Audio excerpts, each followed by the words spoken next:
ये गाजिंदा गांव है, बाईग्राम पंचायत है। ये बाईग्राम पंचायत है जी।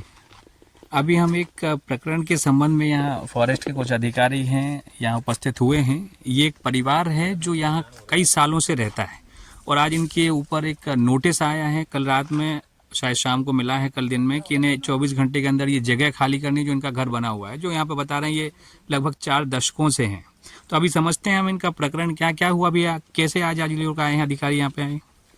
सर वो सुरेश जायसवाल हाँ और प्यारलाल हरडिया, हाँ। ये लोग चाह रहे थे कि पहले अपन ये जमीन बेच दे, तो हमने नहीं बेची। हमने बोला कि साहब ये जमीन तो रेवन्यू की है, हमारे पास इसके कागज वागज कुछ भी नहीं है, बस उसी का फायदा उठा के उन्होंने बोला कि तुम्हारे पास कोई कागज है नहीं, हम तुमको प्रशासन से मिलके हम तुमको ऐसे ही खाली करवा देंगे।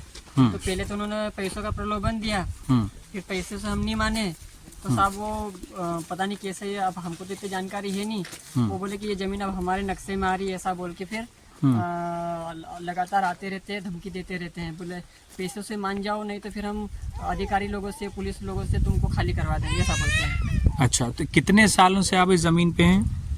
30-40 साल से।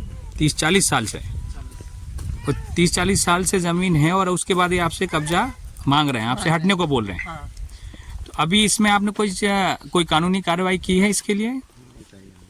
सर वो देखो इतने सालों से हमको किसी ने परेशान किया भी नहीं, ठीक है, तो वो बोलते तुम्हारे पास कागज नहीं है, कागज तुमने बनाया क्यों नहीं? साहब अब ये पापा पढ़े लिखे नहीं है, ठीक है, और किसने परेशान किया भी नहीं, बस गेहूं चावल मक्का बो के खा के अपना गुजारा कर रहे हैं, तो बस वो कागज नहीं है, उसी का वो फायदा उठाते हैं।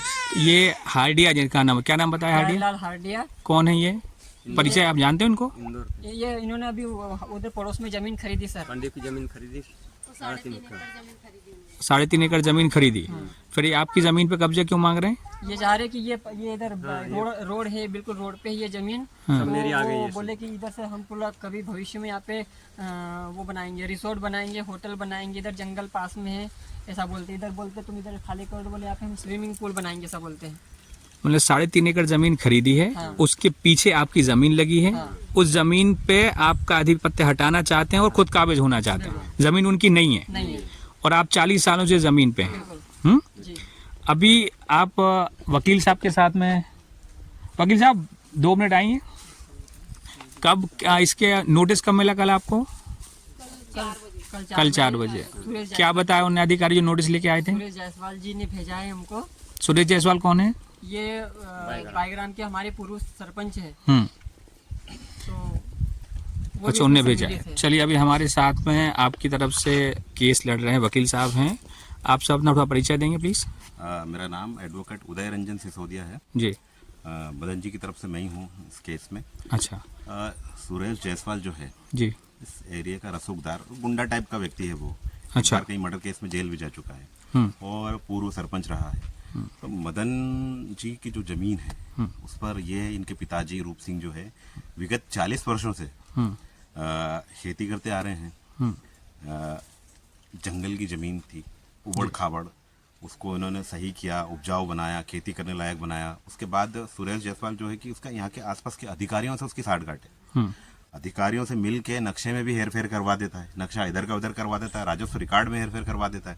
अच्छा। अभी रीना जायसवाल जो और संध्या देवेंद्र सिंह चौहान जो इसमें को पार्टनर इस भूमि के अंदर तथाकथित जिसको सो कॉल्ड भूमि बताएं, जो विवादक भूमि है, इसमें उन्होंने 250 कब्जा खाली करने का उन्होंने आवेदन लगाया सिमरोल तहसील में।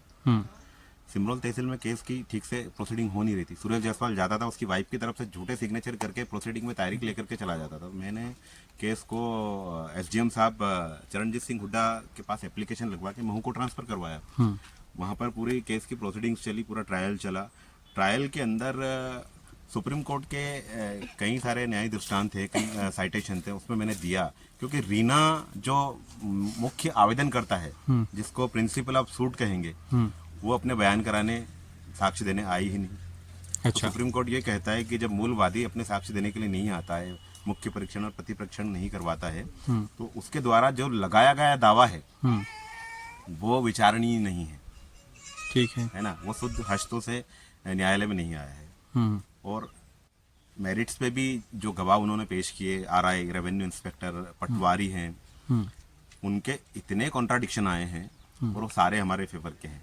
और गुण दोषों पर भी केस का निराकरण किया जाए तो हमारे फेवर में आता है। तहसीलदार साहब ने गोलमोल आदेश करते हुए आंशिक कब्जा मदन का पाया गया है। अब किस अंश पे पाया गया ये डिक्लेयर किया नहीं, उन्होंने क्लियर भी नहीं किया है। और उसके बाद हम अपील में गए। अपील में जाने के बाद अपील हमारी एडमिट हुई है। रिकॉर्ड अभी तक सिमरोल व्रत को आया नहीं है। उसके बाद भी रेवेन्यू इंस्पेक्टर जो पांडे है उसने एक लेटर जारी करवा दिया इनको डिस्पोजेज करने के लिए, जो कल इन्हें मिला है। हाँ, जो कल मिला है। जबकि सुप्रीम कोर्ट ये कहता है कि कम से कम 15 दिन का समय देना चाहिए किसी को भी डिस्पोजेज करने के लिए, किसी भी को डिमोलिश करने के लिए कम से कम 15 दिन तक, ताकि वो अपने न्यायिक अधिकारों का, लीगल रेमेडीज का इस्तेमाल कर सके। अगर वो नहीं दिया जाता है और प्रतिपक्षी और जो भी पार्टी है उसको कोई नुकसान होता है तो संबंधित अधिकारी जो वहां पर उस बेल्ट पे काबिज है, उसके जिसके अंदर वो आता है एरिया, उससे रिकवरी की जाएगी। यही बात मैंने तहसीलदार साहब को भी समझाई, एसडीएम साहब से भी मेरी बात हुई। उनको भी मैंने कहा कि पुलिस वालों को लेकर के जा रहा है, पुलिस वालों को आपने कोई अनुशंसा जारी की उसको कब्जा दिलवाने के लिए, कितने दिन का टाइम दिया आपने? और जब ऑलरेडी लीज पेंडेंसी में मामला है, अपील में मामला है, तो ट्रांसफर ऑफ प्रॉपर्टी एक्ट की धारा 52 ये कहती है कि जब भी कोई मामला लंबित हो तो उसको ना तो बेचा जा सकता है, ना खाली करवाया जा सकता है, ना खरीदा जा सकता है। ठीक है, यथास्थिति में रहता है वो। तो आप इनको डिस्पोजेस करने कैसे पहुंच गए? अच्छा, तो अभी जैसे इन्होंने बताया कि एक कोई हार्डिया है, क्या नाम बताया? प्यारेलाल हार्डिया। उनका क्या परिचय है, कौन है वो? गुंडा है, इंदौर का भूमाफिया है। जमीनें खरीदना, ये करना, दुनिया भर की चीजें भूमाफिया।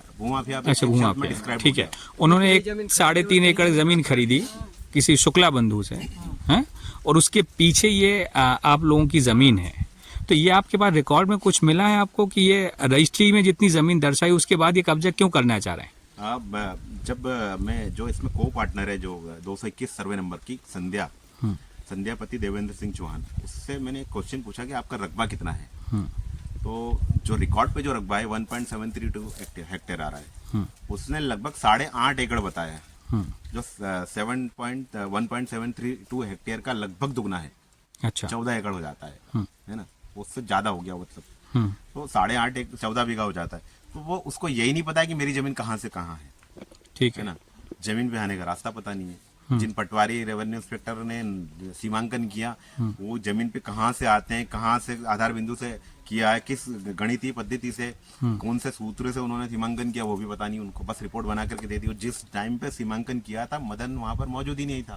तो मदन का कब्जा पाया गया, आपने ये कैसे रिपोर्ट बना करके दे दी जब वहाँ मदन मौजूद ही नहीं था? ठीक है, झूठी मूठी रिपोर्ट बना करके दे दी। और वो आरआई का ये कहना है कि मैं तो सीमांकन करने गया ही नहीं था, मेरे से तो साइन कराई थी जबरदस्ती। ये रिकॉर्ड पर है बयान उसके। जैसे ये परिवार बता रहा है कि एक पूर्व सरपंच है कोई जायसवाल, और जायसवाल ने ये नक्शे में कोई हेरा फेरी करी है। बिल्कुल की नक्शे में। और जायसवाल यहाँ का रसूखदार है, सरपंच भी रहा है और पॉलिटिक्स में उसका अच्छा वो है होल्ड है। और उसकी जो बेटी है निधि जायसवाल, वो अभी असिस्टेंट कमिश्नर रेवेन्यू बनी है। अच्छा, हाँ, प्रशासनिक अधिकारी उनकी बेटी अधिकारी है, और वो उसका भी फायदा वो उठाता है। और दोनों पिता और पुत्री मिल करके ये काला पीला करते हैं। तो एक प्रशासनिक अधिकारी भी इसमें शामिल हो सकता है? बिल्कुल, उनकी सुपुत्री है निधि जायसवाल। कहाँ पोस्टेड है, कोई जानकारी है? पोस्टिंग का मुझे जानकारी नहीं है, पर उसके घर के आगे बोर्ड लगा हुआ रहता है निधि जायसवाल। अब ये प्रकरण है, जैसे आपने तहसीलदार के पास आपने अप्लाई किया हुआ था, और उसमें उनका विचार जो भी चल रहा है, और ये प्रोसीडिंग चलने के बीच में ये नोटिस जारी हुआ है। हाँ, अंडर प्रोसीडिंग यही है। अपील जो हमने की एसडीएम साहब के यहाँ, तो एसडीएम अपील एडमिट हो गई, उन्होंने मार्क कर दिए हैं, नोटिस वहां से जारी होने हैं। और जब रिकॉर्ड जिस मैंने सिमरोल से इसको महू ट्रांसफर कराया था, सिमरोल व्रत में जब तक वो फाइल नहीं आती है पूरी फाइल, तब तक एग्जीक्यूशन होता नहीं है। और एग्जीक्यूशन तब तक नहीं होता है जब तक 45 दिन की लिमिटेशन होती है, as per the limitation act appeal की, वो खत्म नहीं हो जाती है। तब तक किसी भी आदेश का एग्जीक्यूशन कराया नहीं जा सकता है, क्योंकि मेरे अपील के राइट बचे हुए उसमें। अच्छा, हाँ, तो अभी अब अपील करने के विचार में हैं? अपील कर चुके हैं हम, ऑलरेडी कर चुके हैं। लीज पेंडेंसी इसलिए तो आई है। ठीक है। और एक चीज और मैं कहना चाहूंगा कि जिस मकान में वो रह रहा है सुरेश जायसवाल, वो भी किसी जनजाति वर्ग की जमीन पर कब्जा करके उसने आलीशान भवन बनाया है।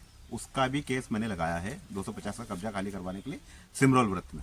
अच्छा, जायसवाल जो पूर्व सरपंच रह चुका है और जिनकी बेटी एसडीएम अभी असिस्टेंट कमिश्नर बताई आपने, और वो खुद एक जनजातीय परिवार की जमीन पे कब्जा करके उस पे घर बना के रह रहे हैं। और वो जमीन के ऑनर है गोविंद पिता जसवंत।